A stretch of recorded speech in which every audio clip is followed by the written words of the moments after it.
fait, c'est pas lourd. En fait, ça fait 10 kilos. C'est un bloc en néopore, c'est un bloc en frigolite et nous nous en servons pour réaliser des maisons passives.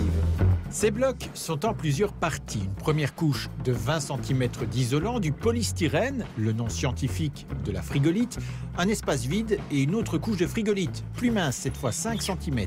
Pour construire un bâtiment, on empile ces blocs à la manière d'un grand jeu de construction. Enfin, quand tous les murs sont montés, on remplit l'espace vide avec du béton. La résistance de ce mur par rapport à un mur conventionnel, vous êtes dans un rapport de 1 à 15. Pour vous donner un exemple, sur ce rez-de-chaussée, nous allons encore avoir 3 niveaux. Donc on pourrait monter jusqu'à 5, 6 niveaux sans aucun problème, et cela sans armature spécifique.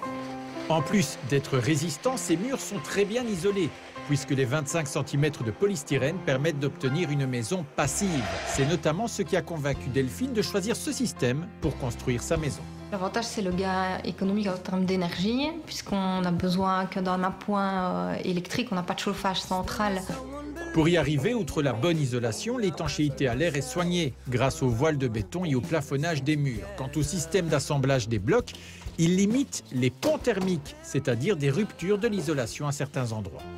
C'est le même type de bloc que l'on utilise dans la partie cave jusqu'au toit. On a une continuité de l'isolation, puisqu'il y a de l'isolation à l'intérieur, à l'extérieur.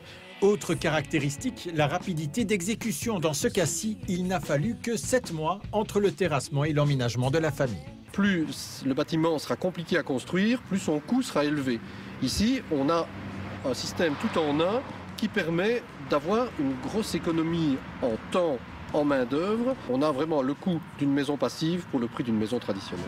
Alors évidemment, la frigolite est un dérivé du pétrole. On ne peut donc pas la considérer comme tout à fait écologique. Mais ses promoteurs avancent l'avantage d'une énergie grise contenue. L'énergie grise, c'est toute l'énergie nécessaire de la conception à l'usage, au recyclage du produit. Pour le polystyrène, nous sommes à 500 watts d'énergie grise par mètre cube. Une brique de terre cuite, eh bien, nous sommes à 1200 watts par mètre cube d'énergie grise.